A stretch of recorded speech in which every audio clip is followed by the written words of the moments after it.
ಬೆಳಗಾವಿಯ ಖಾಸಗಿ ಹೋಟೆಲ್ನಲ್ಲೇ ಬಿಜೆಪಿ ಶಾಸಕರ ಸಭೆ ನಡೀತಾ ಇದೆ. ಲೋಕಸಭಾ ಚುನಾವಣೆಗೆ ಎಂದಿನಿಂದಲೇ ಸಿದ್ಧತೆಗೆ ಸೂಚನೆಯನ್ನ ಅಲ್ಲಿ ನೀಡಲಾಗ್ತಾ ಇದೆ. ಶಾಸಕರಿಗೆ ಬಿಜೆಪಿ ರಾಜ್ಯಾಧ್ಯಕ್ಷ ಬಿಎಸ್ ಯಡಿಯೂರಪ್ಪ ಸೂಚನೆಯನ್ನ ಕೊಟ್ಟಿದ್ದಾರೆ. ವಿಧಾನಸಭಾ ಕ್ಷೇತ್ರವಾರು ಜವಾಬ್ದಾರಿಯನ್ನು ತೆಗೆದುಕೊಳ್ಳಲು ಸಲಹೆಯನ್ನ ಕೊಟ್ಟಿದ್ದಾರೆ. ರಾಜ್ಯದಲ್ಲಿ 22 ಕ್ಷೇತ್ರಗಳಲ್ಲಿ ಗೆಲ್ಲಲೇಬೇಕು ಅಂತ ಯಡಿಯೂರಪ್ಪ ಸೂಚನೆಯನ್ನ ನೀಡಿದ್ದಾರೆ. ಬೂತ್, ತಾಲೂಕು, ಜಿಲ್ಲಾ ಮಟ್ಟದಲ್ಲಿ ಸಮಿತಿಯನ್ನ ರಚಿಸಬೇಕು. ವಿಸ್ತಾರಕರು ಶಕ್ತಿ ಕೇಂದ್ರದ ಪ್ರಮುಖರನ್ನ ಬಳಸಿಕೊಳ್ಳಬೇಕು. ಸಂಪೂರ್ಣವಾಗಿ ಸಂಘಟನೆಗೆ ಬಳಸಿಕೊಳ್ಳಬೇಕು ಅಂತ ಯಡಿಯೂರಪ್ಪ ಸಲಹೆಯನ್ನ ಕೊಟ್ಟಿದ್ದಾರೆ. ಜನವರಿ 12ನೇ ತಾರೀಕು ಅಮಿತ್ ಶಾ ಸಭೆ ಕರೆದಿರುವ ಹಿನ್ನೆಲೆಯಲ್ಲಿ ಜನವರಿ 12ನೇ ತಾರೀಕಿನವರೆಗಿನ ಕಾರ್ಯಚಟುವಟಿಕೆ ಬಗ್ಗೆ ವರದಿಗೆ ಬಿಎಸ್ ಯಡಿಯೂರಪ್ಪ ಸೂಚನೆಯನ್ನ ಕೊಟ್ಟಿದ್ದಾರೆ. ಈ ಮೂಲಕ ಮುಂಬರುವ ಲೋಕಸಭಾ ಚುನಾವಣೆಗೆ ಬಿಜೆಪಿ ತಾಲೀಮನ್ನ ಜೋರಾಗಿ ಈಗ ಆರಂಭ ಮಾಡ್ತಾ ಇದೆ.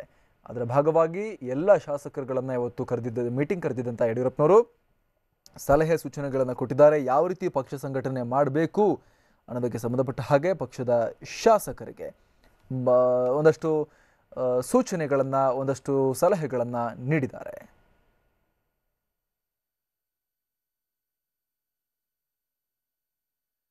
ಈಗ ನಮ್ಮ ಪ್ರತಿನಿಧಿ ಜಗದೀಶ್ ಎಲ್ಲ ಬೆಳವಣಿಗೆಗಳ ಬಗ್ಗೆ ಮತ್ತಷ್ಟು ಮಾಹಿತಿಯೊಂದಿಗೆ ಲೈವ್ ಇದ್ದಾರೆ ಈಗ ಬೆಳಗಾವಿಯಿಂದ. ಜಗದೀಶ್, ಒಂದು ಕಡೆ ಆರ್ ಅಶೋಕ್ ಅವರ ಹೇಳಿಕೆ, ಆರ್ ಅಶೋಕ್ ಅವರು ಸೇರಿದಂತೆ ಬಿಜೆಪಿ ನಾಯಕರು ಈ ರೀತಿ ಕನಸನ್ನ ಬಹಳ ದಿನಗಳಿಂದ ಕಾಣ್ತಾ ಇದ್ದಾರೆ. ಇವತ್ತು ಮತ್ತೆ ಅವರು ಪುನರುಚ್ಚಾರ ಮಾಡಿದ್ದಾರೆ, ಆದಷ್ಟು ಬೇಗ ತಲಾಕ್ ಕೊಡುತ್ತೆ ಕಾಂಗ್ರೆಸ್ ಕುಮಾರಸ್ವಾಮಿ ಅವರಿಗೆ, ರೆಡಿ ಇರಲಿ ಅಂತ. ಮತ್ತೊಂದು ಕಡೆ ಯಡಿಯೂರಪ್ಪ ಅವರು ಆಲ್ಮೋಸ್ಟ್ ಈಗ ಲೋಕಸಭಾ ಚುನಾವಣೆಯ ತಯಾರಿಯನ್ನ ಜೋರಾಗಿ ಆರಂಭ ಮಾಡಿದಂಗೆ ಕಾಣಿಸ್ತಾ ಇದೆ ಮೀಟಿಂಗ್ ಎಲ್ಲ ನೋಡ್ತಾ ಇದ್ರೆ. ಜಗದೀಶ್. ಹೌದು ಅಮರ್ ಪ್ರಸಾದ್, ಯಾಕಂದ್ರೆ ಈಗಾಗಲೇ ಅಧಿವೇಶನ ಆರಂಭವಾಗಿದ್ದ ಸಂದರ್ಭದಲ್ಲಿ ಮತ್ತು ಅದಕ್ಕಿಂತ ಮುಂಚಿತವಾಗಲೂ ಸಹಿತ ಕಾಂಗ್ರೆಸ್ನ ನಾಯಕರಿಗೆ ಸರಿಯಾದ ರೀತಿಯಲ್ಲಿ ಸಿಎಂ ಕುಮಾರಸ್ವಾಮಿ ಅವರು ಪರಿಗಣನೆಗೆ ತೆಗೆದುಕೊಳ್ತಾ ಇಲ್ಲ ಅನ್ನೋದ್ರ ಬಗ್ಗೆನೂ ಸಹಿತ ಬಹಳಷ್ಟು ಚರ್ಚೆ ಇತ್ತು.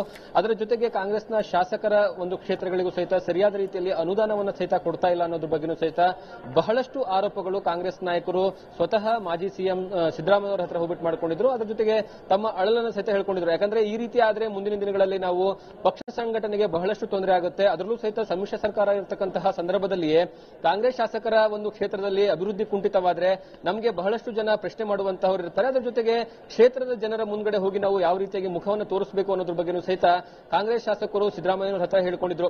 ಈ ವಿಚಾರವಾಗಿ ಸ್ವತಃ ಸಿದ್ದರಾಮಯ್ಯನವರೇ ಕೆಸಿ ವೇಣುಗೋಪಾಲ್ ಅವರ ಮುಖಾಂತರವಾಗಿ ಮತ್ತು ಅವರೇ ಸ್ವತಃವಾಗಿ ಏನಂದ್ರೆ ಸಿಎಂ ಕುಮಾರಸ್ವಾಮಿ ಅವರ ಹತ್ರ ಮಾತಾಡಿದ್ರು. ಶಾಸಕರ ಅನುದಾನ ಬಿಡುಗಡೆ ವಿಚಾರದಲ್ಲೂ ಸಹಿತ ಬಹಳಷ್ಟು ರೀತಿಯಲ್ಲಿ ಚರ್ಚೆ ಆಯಿತು. ಕೊನೆಗೆ ಯಾವ ಮಟ್ಟಿಗೆ ಅಂದ್ರೆ ಕಾಂಗ್ರೆಸ್ನ ಸಿಎಲ್ಪಿ ಒಂದು ಮೀಟಿಂಗಿಗೆ ಸಿಎಂ ಕುಮಾರಸ್ವಾಮಿ ಅವರು ಬರಬೇಕು ಅನ್ನೋದ್ರ ಬಗ್ಗೆನೂ ಸಹಿತ ಚರ್ಚೆ ಆಯಿತು. ಆದ್ರೆ ಕೊನೆ ಹಂತದಲ್ಲಿ ಅವರನ್ನ ಸಿಎಲ್ಪಿ ಸಭೆಗೆ ಕರೆಯದೆ ಕೈ ಬಿಡಲಾಗಿತ್ತು. ಹಾಗಾಗಿ ಇದನ್ನೆಲ್ಲ ನೋಡ್ತಾ ಹೋದ್ರೆ ಬಹಳಷ್ಟು ಕಾಂಗ್ರೆಸ್ ಶಾಸಕರಲ್ಲಿ ಅಸಮಾಧಾನ ಇದೆ. ಅದರಲ್ಲೂ ಪ್ರಮುಖವಾಗಿ ಅನುದಾನವನ್ನ ಪಡೆದುಕೊಳ್ಳುವಂತಹ ಸಂದರ್ಭದಲ್ಲಿ ಸಿಎಂ ಕುಮಾರಸ್ವಾಮಿ ಅವರು ತಾರತಮ್ಯವನ್ನ ಮಾಡುತ್ತಿದ್ದಾರೆ. ಅದರ ಜೊತೆಗೆ ಬೇರೆ ಬೇರೆ ಅಂದ್ರೆ ಜೆಡಿಎಸ್ನ ಶಾಸಕರಿಗೆ ಸರಿಯಾದ ರೀತಿಯಲ್ಲಿ ಅನುದಾನವನ್ನ ಸಿಗ್ತಾ ಇದೆ, ಆದ್ರೆ ಕಾಂಗ್ರೆಸ್ನ ಶಾಸಕರಿಗೆ ಅನುದಾನ ಸಿಗ್ತಾ ಇಲ್ಲ ಅನ್ನೋದ್ರ ಬಗ್ಗೆನೂ ಸಹಿತ ಸ್ಪಷ್ಟವಾಗಿತ್ತು. ಇನ್ನೊಂದು ಇದೆಲ್ಲ ಒಂದು ನೋಡ್ತಾ ಹೋದ್ರೆ ಇನ್ನೊಂದು ಕಡೆ ಬಿಜೆಪಿ ನಾಯಕರು ಹೇಳುವಂತದ್ದೇನೆಂದ್ರೆ ನಾವು ಯಾವುದೇ ಕಾರಣಕ್ಕೂ ಸಹಿತ ಆಪರೇಷನ್ ಕಮಲವನ್ನ ಮಾಡೋದಿಲ್ಲ, ಆಪರೇಷನ್ ಕಮಲವನ್ನ ಮಾಡುವಂತಹ ಪರಿಸ್ಥಿತಿ ಈಗ ನಮಗೆ ಇಲ್ಲ. ಯಾಕಂದ್ರೆ ಈಗಾಗಲೇ ಬಹಳಷ್ಟು ಜನ ಕಾಂಗ್ರೆಸ್ನ ಶಾಸಕರೇ ಸಮ್ಮಿಶ್ರ ಸರ್ಕಾರದ ಮೇಲೆ ಬಹಳಷ್ಟು ಅಸಮಾಧಾನವನ್ನು ವ್ಯಕ್ತಪಡಿಸಿದ್ದಾರೆ. ಅದರ ಜೊತೆಗೆ ಸ್ವತಃ ಅವರೇ ಒಂದು ಹೆಜ್ಜೆ ಕಾಂಗ್ರೆಸ್ನ ಹೊರಗಡೆ ಇಟ್ಟಿದ್ದಾರೆ ಅನ್ನೋದ್ರ ಬಗ್ಗೆನೂ ಸಹಿತ ಹೇಳಿದ್ದಾರೆ. ಹಾಗಾಗಿ ಮುಂದಿನ ದಿನಗಳಲ್ಲಿ ನಾವು ಮತ್ತೆ ಬಿಜೆಪಿಯವನ್ನ ಅಧಿಕಾರಕ್ಕೆ ರಾಜ್ಯದಲ್ಲಿ ತರ್ತೀವಿ, ಮತ್ತೆ ಬಿಜೆಪಿಯನ್ನ ರಾಜ್ಯಾಧ್ಯಕ್ಷರಾಗಿರ್ತಕ್ಕಂತಹ ಬಿಎಸ್ ಯಡಿಯೂರಪ್ಪನವರೇ ಮುಂದಿನ ಮುಖ್ಯಮಂತ್ರಿಗಳನ್ನಾಗಿ ಮಾಡ್ತೀವಿ ಅಂತ ಸ್ವತಃ ಆರ್ ಅಶೋಕ್ ಅವರೇ ಹೇಳ್ತಾರೆ.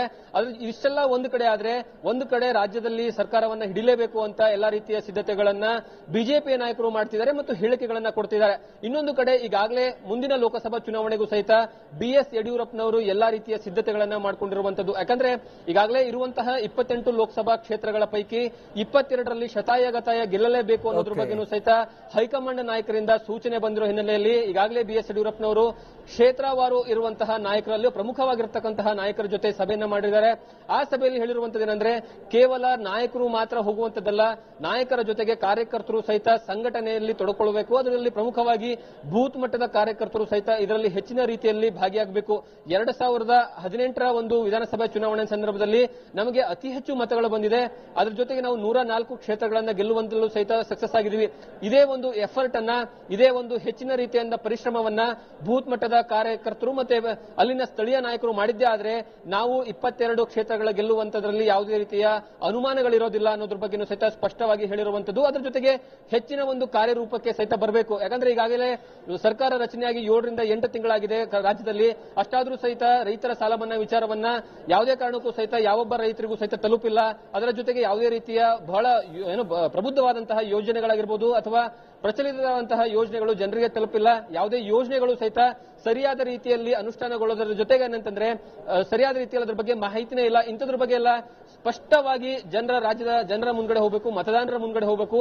ಆವಾಗ ಮಾತ್ರ ನಾವು ಮುಂದಿನ ಲೋಕಸಭಾ ಚುನಾವಣೆಯಲ್ಲಿ ಹೆಚ್ಚಿನ ಸೀಟನ್ನು ಗೆಲ್ಲಲಿಕ್ಕೆ ಅನುವಾಗುತ್ತೆ ಅನ್ನೋದ್ರ ಬಗ್ಗೆ ಸಹಿತ ಸ್ಪಷ್ಟವಾಗಿ ಹೇಳಿದ್ದಾರೆ. ಇನ್ನೊಂದು ರೀತಿಯಲ್ಲಿ ಈ ರೀತಿಯಾಗಿ ಸಭೆಯನ್ನ ಮಾಡೋದಕ್ಕೆ ಮೂಲ ಕಾರಣ ಏನಂದ್ರೆ ರಾಜ್ಯದಲ್ಲಿ ಈಗಾಗಲೇ ಅಮಿತ್ ಶಾ ಬರೋದಕ್ಕೆ ಎಲ್ಲಾ ರೀತಿಯ ಸಿದ್ಧತೆಗಳನ್ನ ಮಾಡ್ಕೊಂಡಿದ್ದಾರೆ.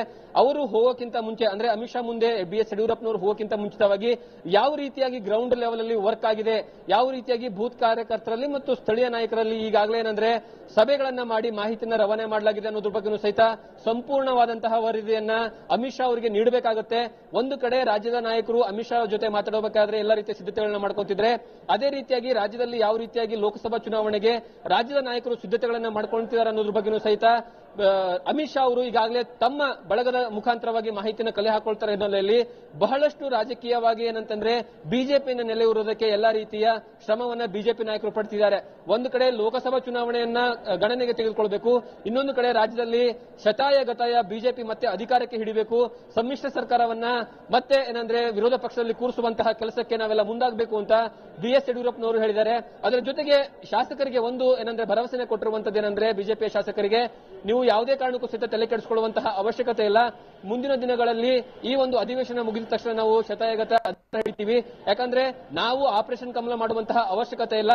ಸ್ವತಃ ನಮ್ಮ ಜೊತೆನೆ ಏನಂದ್ರೆ ಕಾಂಗ್ರೆಸ್ನ ಬಹಳಷ್ಟು ಜನ ಶಾಸಕರು ನಮಗೆ ಅಸಮಾಧಾನ ಇದೆ ಅಂತ ಹೇಳ್ಕೊಂಡಿದ್ದಾರೆ. ಹಾಗಾಗಿ ಅಂತವರು ಬರುವಂತಹ ನಿರೀಕ್ಷೆಗಳಿದೆ. ಯಾವುದೇ ಕಾರಣಕ್ಕೂ ಎದೆಗುಂದಬೇಡಿ, ಮುಂದಿನ ದಿನಗಳಲ್ಲಿ ಪಕ್ಷ ಸಂಘಟನೆಯಲ್ಲಿ ತೊಡಕೊಳ್ಳಿ ಅಂತ ಹೇಳುವ ಮುಖಾಂತರವಾಗಿ ಮತ್ತೆ ಬಿಜೆಪಿ ಸರ್ಕಾರ ರಾಜ್ಯದಲ್ಲಿ ಬರುತ್ತೆ ಅನ್ನೋದ್ರ ಬಗ್ಗೆ ಸ್ಪಷ್ಟವಾದಂತಹ ಒಂದು ಭರವಸೆಯನ್ನು ತಮ್ಮ ಕಾರ್ಯಕರ್ತರು ಕೊಟ್ಟಿದ್ದಾರೆ. ಅಮರ್ ಪ್ರಸಾದ್.